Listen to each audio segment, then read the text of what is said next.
السلام علیکم جی. Thank you for taking time out. اور اس وقت جو حالات ہیں پاکستان کی معیشت کے اکانومی کے خاص طور پہ وہ جس طرح کے ابھی باقی لوگوں نے ذکر کیا ہے کہ وہ بڑی ہی ایک مشکل صورتحال ہے.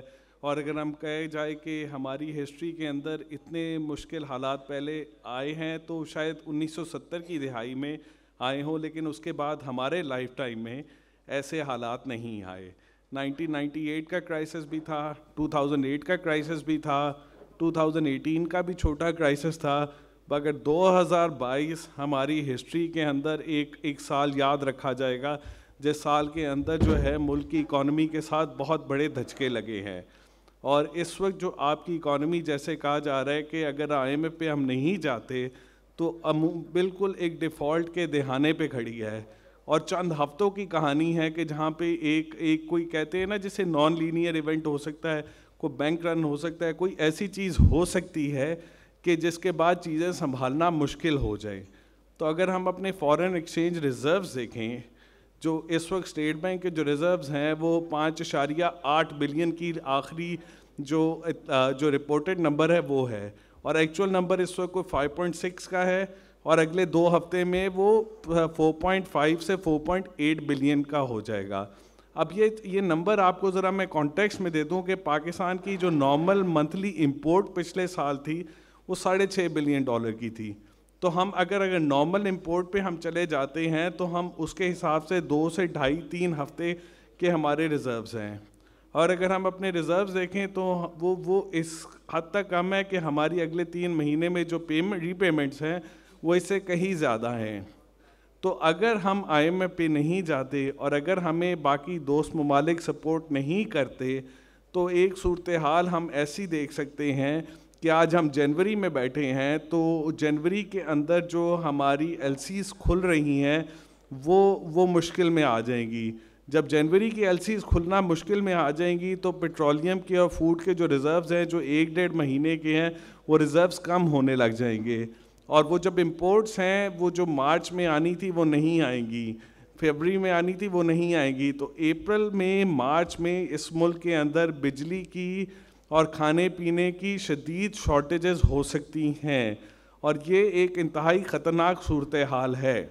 اور اس صورتحال سے بچنے کے لیے ہمیں اس وقت اپنی جو اکنامک جو کہ مینجمنٹ ہے اس کو ہمیں بہترین طریقے سے پروڈنٹ ایک مینجمنٹ کرنی ہے، جس کے اندر فسکل جو بجٹ کی وہ جو ہے اس کے خسارے کو کم کرنا ہے، اور اس کے اندر ہمیں اپنے اخراجات کو کم کرنے ہیں اور اپنے ٹیکسز کو بڑھانے ہیں. اور یہ بغیر صوبوں کے اور سینٹر کی کوارڈینیشن کی اور بغیر اداروں کی اس کے اندر موجودگی کے بہت مشکل ہے. اور اس وقت جو حکومت ہے وہ حکومت جو ہے آپ کو پتہ ہی ہے، آپ پولیٹیکلی آپ میرے سے بہت بہتر چیزوں کو جانتے ہیں کہ وہ کس نیچ پہ کھڑی ہے اور اس کی کتنی کریڈیبلٹی ہے اور اس کی کتنی سٹینڈنگ ہے. اس سٹینڈنگ اور اس کریڈیبلٹی کے فقدان کے ساتھ جو معاشی اس وقت فقدان اور جو کرائسس چل رہا ہے، یہ دونوں جب مل رہے ہیں تو بہت ہی خطرناک صورتحال بن رہی ہے.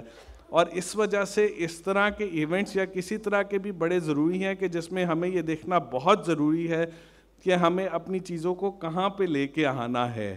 اور اگر ہم اس کے اوپر اکٹھے کام نہیں کریں گے، مختلف پولیٹیکل پارٹیز، مختلف اکانومسٹ، مختلف ڈپارٹمنٹس، تو اس کے بغیر ہم بہت پچھتائیں گے.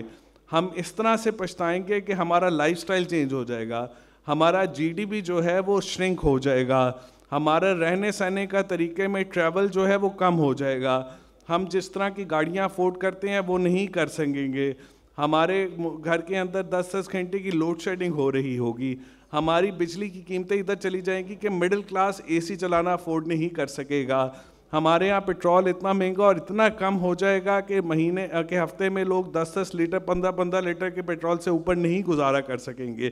اور یہ میں وہ بات کر رہا ہوں صاحب حیثیت لوگوں کی جو اس کمرے میں بیٹھے ہیں، اور جو صاحب حیثیت نہیں ہیں ان کے لیے کھانے پینے کی مشکل آلریڈی ہو چکی ہے، ان کی افورڈیبلٹی آلریڈی گر چکی ہے، ان کی کنزمپشن اگر نہیں گری تو شاید آپ جیسے صاحب حیثیت لوگ ان کو سپورٹ کرتے ہیں، لیکن وہ آپ کو سپورٹ اس بات پہ آپ انہیں کر سکتے ہیں کہ جب گھر میں کھانا ہوگا. جب میں کھانا ہی نہیں ہوگا تو آپ اپنا کھائیں گے یا ان کو دیں گے؟ تو یہ ایک بہت ہی خطرناک صورتحال ہے. اس کے اوپر ہم نے ایک چھوٹا سا ایک جو ہے نا ایک پریزنٹیشن بنائی ہے کہ جس سے حالات کا بتا سکے کہ کیا ہے, اور اس میں میری کوشش ہوگی کہ میں اس کو کسی بھی پولیٹیکل پارٹی کے ساتھ نہ لنک کروں, اور اس کو میں ایک بالکل ہی جو ہے نیوٹرل لے کے اس پہ بات کرنے کی کوشش کروں گا میں.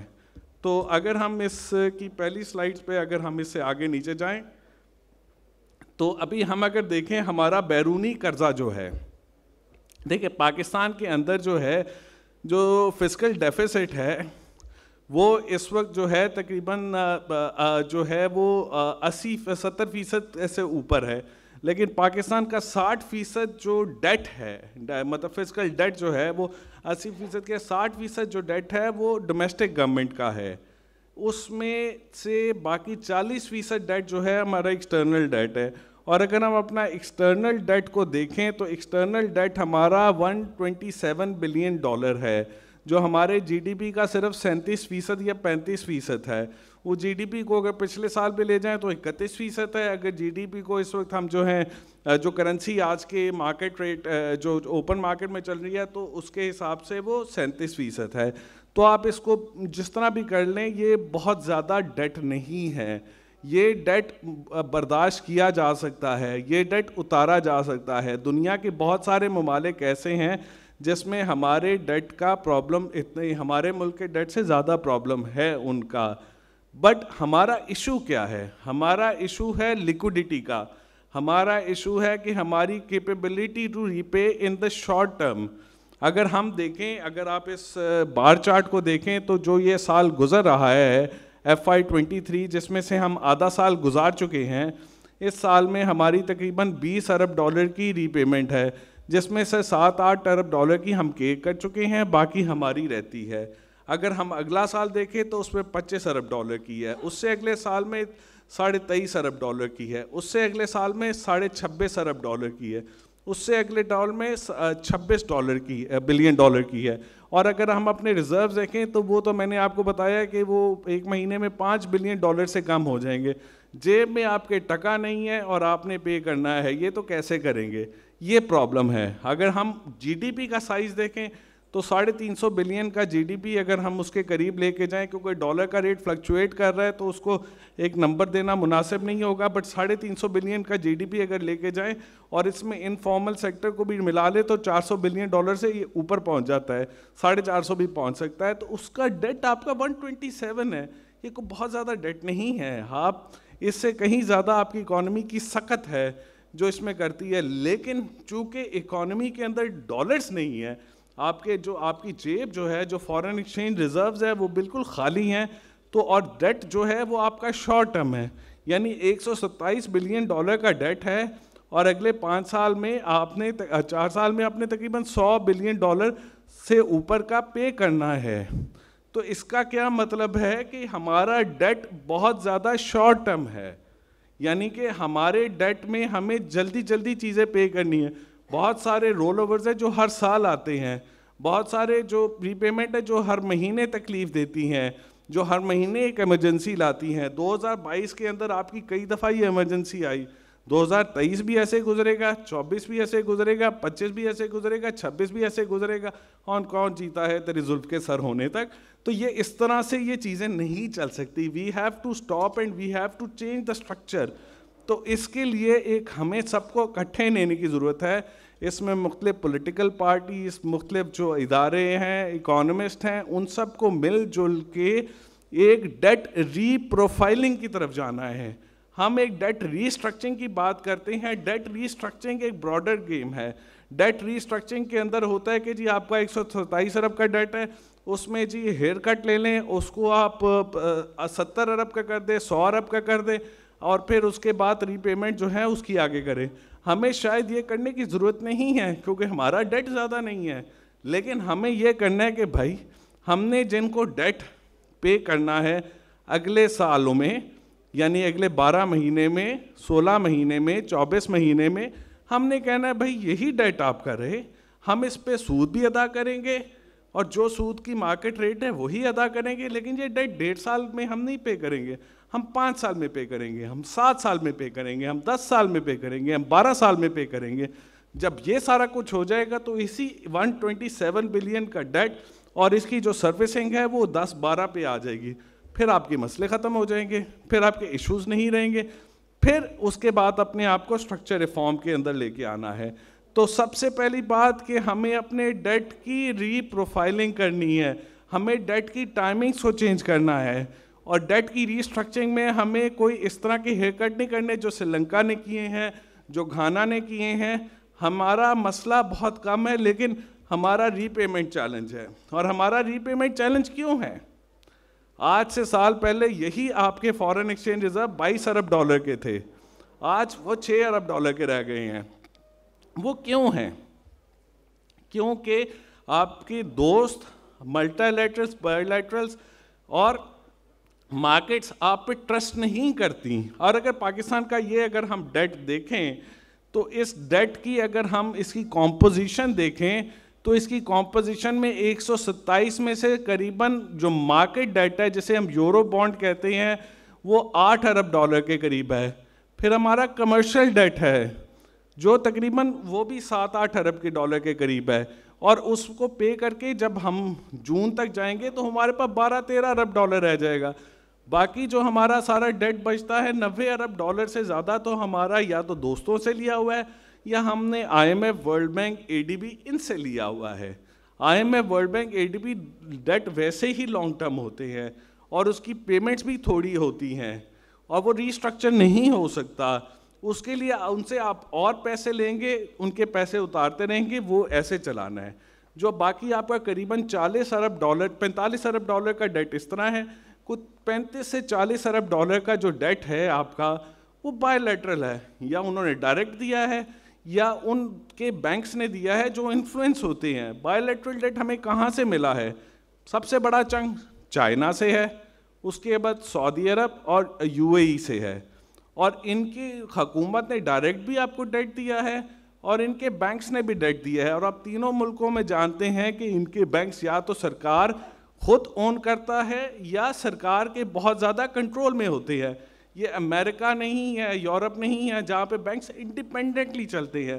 اگر آپ ان کی سرکار کے ساتھ آپ اپنی جو ہے تعلق کو اور اپنی جو آپ ریکوری ہے اور اپنے جو سٹرکچر آپ نے چینجز لانی ہے اس پہ ان کی بائن لا لیں, اگر وہ مان جاتے ہیں تو ان کے بینکس بھی کر دیں گے. تو ہمیں جو ہے ان کی سعودی عرب کی سرکار, چائنا کی سرکار اور یو اے کی سرکار سے ہمیں یہ بات کہنی ہے کہ وہ مانیں اس بات کو. اور وہ کیوں مانیں گے؟ اگلی سلائیڈ پہ چلیں. پچھلے 1 سال کے اندر, 1.5 سال کے اندر وہ جس کے پاس بھی جاتے ہیں, ہم سعودی عرب کے پاس گئے, ہم چائنا کے پاس گئے, پچھلے 1 مہینے میں ہم امریکہ کے پاس گئے, ہم یو اے کے پاس 1 سال میں گئے, قطر کے پاس گئے, اور کوئی نام بھول رہا ہوں تو اس کے پاس بھی گئے ہوں گے. ان سب سے جا کے کہا کہ جی ہمیں ہیلپ کریں, ہمارے لیے بڑے مشکل فیصلے ہیں آئی ایم ایف کی وجہ سے, ہمیں ہیلپ کریں. وہ کہتے ہیں پہلے آپ آئی ایم ایف پہ جائیں, آئی ایم ایف پروگرام کو چلائیں, پھر ہم آپ کو ہیلپ کریں گے. اور ہم آئی ایم ایف پروگرام کو نہیں چلا پا رہے. کیوں نہیں چلا پا رہے؟ کیونکہ ہمارے یہاں پولیٹیکل انسرٹنٹی ہے. 2021 میں ہمارے دوست یہاں پہ بیٹھے ہیں پی ٹی آئی کے سارے, لیکن 2021 کے اندر مئی کے اندر ہمارے جو فائنانس منسٹر تھے حفیظ شیخ, وہ ایک نپی تلی اننگ کھیل رہے تھے. وہ آرام سے اکانومی کو لے کے چل رہے تھے, اور نظر آ رہا تھا ایون اسد عمر جب فائنانس منسٹر بنے تھے 2019 میں, ان سے جب سوال پوچھتے تھے تو وہ کہتے تھے 2023 میں جا کے اکانومی ٹھیک ہوگی. 2021 میں ہم نے ان کی جگہ شوکت ترین صاحب کو لائے, کیونکہ پولیٹیکل انسرٹنٹی نظر آ رہی تھی تھوڑی سی پی ٹی آئی میں بھی. اور شوکت ترین نے جو ہے وہ ایک ہم نے ہائی گروتھ کی طرف ہم موو کر گئے, اور ہم نے ایک 6% کی گروتھ دے دی. اس سے پہلے کووڈ آیا, وہ پریشر تھا, اس کی ساری چیزیں تھی, وہ بلٹ اپ ہو رہی تھیں, اور اس کے بعد ہم نے 6% کی وہ گروتھ دے دی. وہ 6% کی گروتھ تو دے دی ہم نے, لیکن اس سے ہمارا کرنٹ اکاؤنٹ ڈیفیسٹ بڑھ گیا, اس سے ہمارا فسکل ڈیفیسٹ بڑھ گیا, اور اس کی وجہ سے جو ہم آئی ایم ایف سے دور ہونے لگے. پھر شوکت ترین صاحب آئی ایم ایف پہ واپس گئے. جب وہ آئی ایم ایف پہ واپس گئے اور اس کے بعد اس راستے پہ ٹھیک چلنے لگے تو ووٹ آف نو کانفیڈنس آ گیا. ووٹ آف نو کانفیڈنس جب آ گیا تو اس کے بعد تو آپ نے دیکھا کہ پہلے پیٹرولیم پرائسز فریز ہوئی اور سبسڈی تو پی ٹی آئی کے ٹائم میں تو بہت تھوڑی تھی, نہ ہونے کے برابر تھی. پھر نئی حکومت آئی, نئی حکومت کے پاؤں ٹھنڈے ہو گئے. نئی حکومت کا جو فائنانس منسٹر تھا وہ جانتا تھا کہ جو وہ حکومت فیصلے کر رہی ہے یہ اس کو ڈیفالٹ کی طرف لے کے جا رہی ہے. وہ فائنانس منسٹر اللہ کا آدمی جو ہے ڈپریشن میں چلا گیا, لیکن اس کے پرائم منسٹر نے, اس کی حکومت نے اس کی ایک نہ سنی. ان کی طرف سے ڈار صاحب پیچھے سے جو ہے ان کو بولتے رہے, ان کی سن نہ سکے, لیکن پھر بھی وہ آئی ایم ایف پہ گئے. آئی ایم ایف کا ریویو انہوں نے کرایا. کرانے کے بعد جب اگلے ریویو کی بات آئی تو ان کو نکال دیا. اب پھر ڈار صاحب آ گئے, اور ڈار صاحب آئے, ڈار صاحب نے جیسے ہمارے دوست نے کہا کہ یہ میں یہ کر دوں گا, میں وہ کر دوں گا, میں یہ کر دوں گا, وہ کر دوں گا. ڈار صاحب سمجھے تھے کہ وہ 2014 میں بیٹھے ہیں, کہ جہاں پہ بیٹھے ہیں کہ جہاں پہ آئل پرائس کریش کر گئی, جہاں پہ بیٹھے ہیں کہ جہاں پہ امریکہ پاکستان کے ساتھ تھا کیونکہ افغانستان سے نکلنا تھا, جہاں پہ بیٹھے ہیں کہ جہاں پہ 18 اسٹرکچر اور بہت سارے اور آئی ایم ایف نے ویورز دیے, وہ جہاں پہ بیٹھے ہیں کہ جہاں پہ آپ کے ریزروز اچھے تھے, وہ جہاں پہ بیٹھے ہیں کہ آپ کا ڈیٹ کم تھا, تو وہ ایک منورنگ کر کے چیزیں انڈر تک کارپیٹ رکھ کے چلے گئے. اور اس کے بعد جو اگلی حکومت آئی وہ اس کو سنبھالنے کی کوشش کرتی رہی.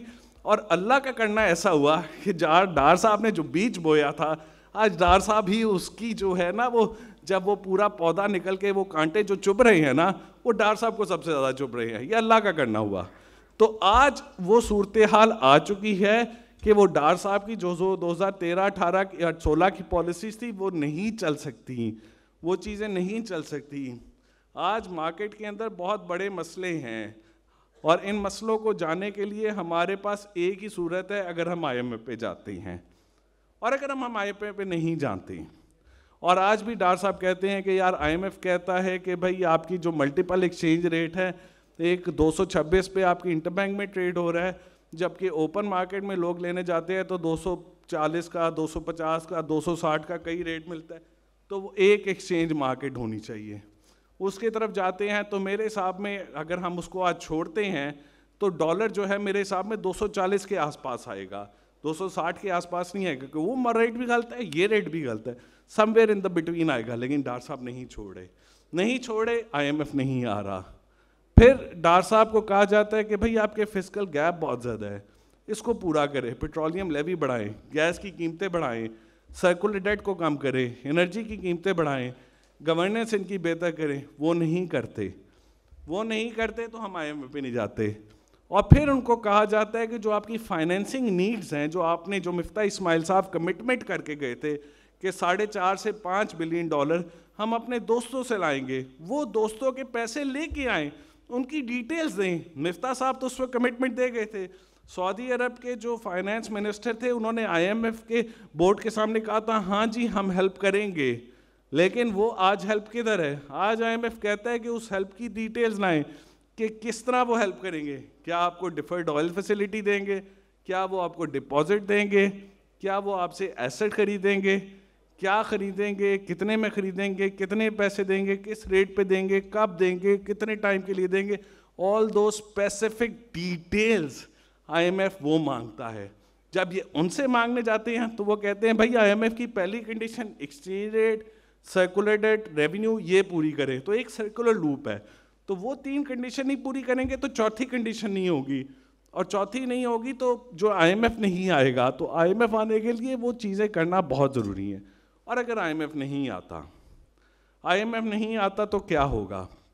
وہ ڈار صاحب کہتے ہیں نا کہ ہم نہیں ڈیفالٹ کریں گے جیسے سری لنکا نے کیا, گھانا نے کیا, ارجنٹینا نے کیا. ہمارا تو ڈیٹ جو تھا, ہم نے ابھی یورو بانڈ جو سکوک تھا 1 بلین کا پے کیا, اب ہم نے 2024 میں دینا ہے. یہ چھوٹے موٹے کمرشل لونز ہیں 1.5 بلین, یہ ہم دے دیں گے, میں مانتا ہوں وہ دے دیں گے. باقی ملٹی لیٹرلز اور دوستوں کی ڈیٹ ہے, اگر آپ نہیں دیں گے اور اگر آپ اس کو ڈیفالٹ نہیں کہتے تو مارچ میں جا کے آپ کے ریزرو ہو جائیں گے $1 ارب, اپریل میں جا کے ہو جائیں گے 500 ملین ڈالر. اس وقت کیا کریں گے آپ امپورٹ کہاں سے کریں گے؟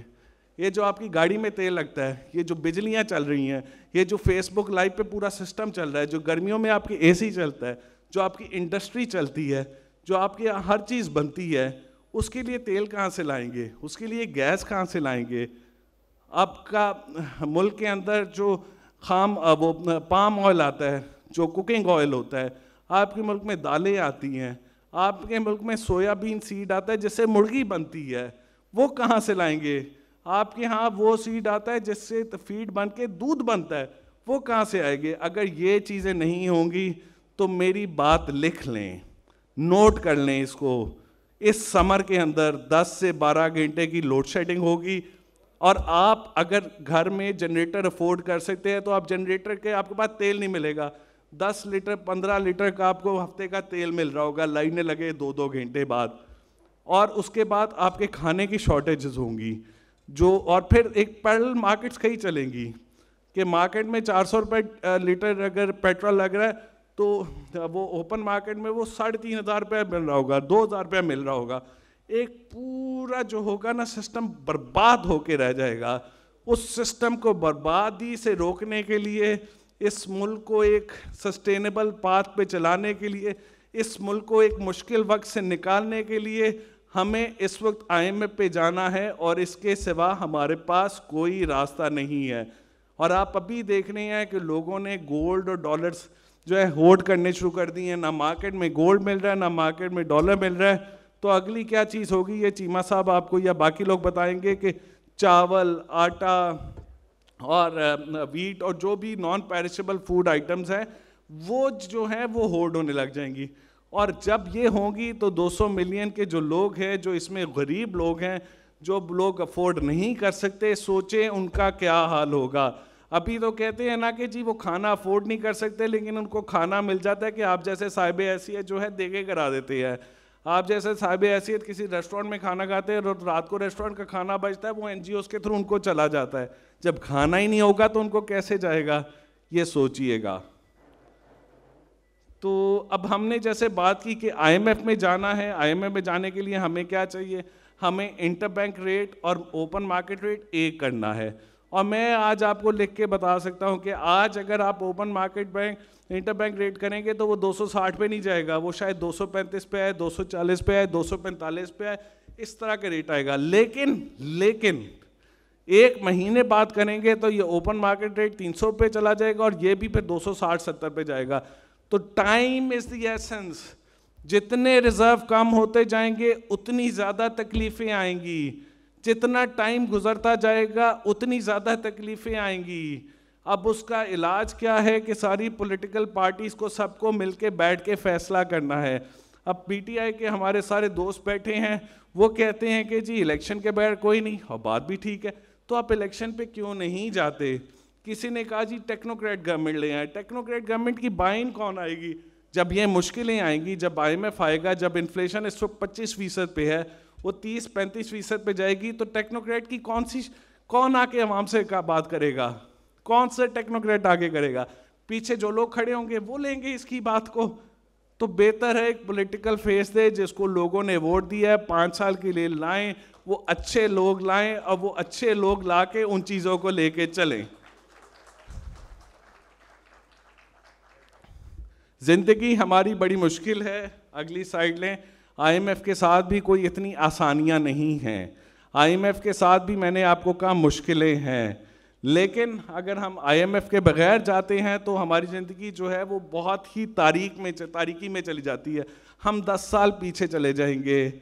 ہمارے بچوں کی ایجوکیشن, ہمارے بچوں کی ہیلتھ امپیکٹ ہوگی, ہمارے یہاں سیکیورٹی رسک بڑھ جائیں گے, ہمارے ہاں جو ہمیں اپنی فوج کے لیے جو اس کے اکوپمنٹ ہیں اس کو پیسے لانے کے لیے نہیں ہوں گے. تو جب یہ ہم سوچیں کیا ہو سکتا ہے تو اس سے ہمیں بچنا ہے.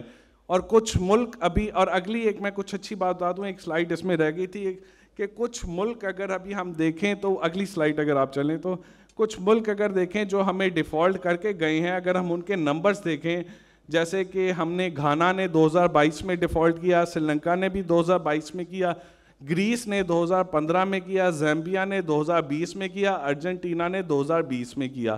تو اگر ان سب کے ہم دیکھیں تو ان سب کے اندر اگر ہم ڈیٹ کو دیکھیں تو سری لنکا کا ڈیٹ 145% تھا, ٹھیک ہے, گریس کا 85% تھا, زیمبیا کا 104% تھا, ارجنٹینا کا 88% تھا, پاکستان کا 77% ہے, اسٹل لیس. پھر اگر external debt as a percentage of total debt دیکھیں تو گھانا کا 60%, سری لنکا 64%, زیمبیا بھی اسی طرح, ارجنٹینا کا بھی 40+, پاکستان کا صرف 40 ہے.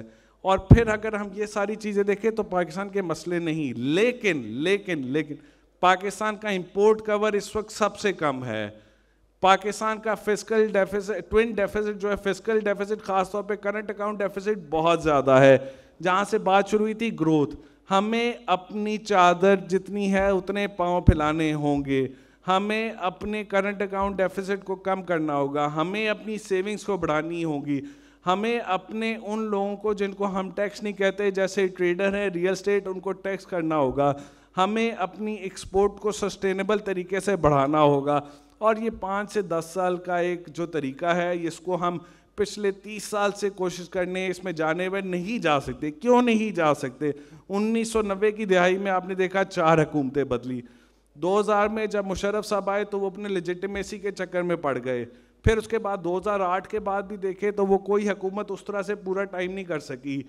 پرائم منسٹر چینج ہوتے رہے, پیچھے سے منورنگ ہوتی رہی, 3 حکومتیں گزری. اب خدا رہا 2023 میں جو حکومت آئے گی, جس کی بھی آئے گی, عوام لائیں گے, جس کو ووٹ دیں گے اس کو 5 سال دیں, ان کو کام کرنے دیں, تاکہ یہ جو ینگ ایج والا ملک ہے جس کی میڈین ایج 24 سال ہے, جب یہ 24 سال کے لوگ 40 سال کے ہوں تو ان کو ایک اچھی دنیا لے. اور ہم لوگ جو یہاں پہ میجورٹی 40 سال سے اوپر بیٹھے ہیں, یہ ہماری ذمہ داری بنتی ہے کہ ہمارے بچوں کے لیے ایک اچھا ملک چھوڑ کے جائے. اس کے لیے ہم سب کو یہ محنت کرنے کی ضرورت ہے. اور اس وقت ایک ہمیں الیکشن میں جانے کی اور ایک نئی حکومت کے مینڈیٹ سے آ کے ہمیں یہ پلان کرنے کی ضرورت ہے. Thank you.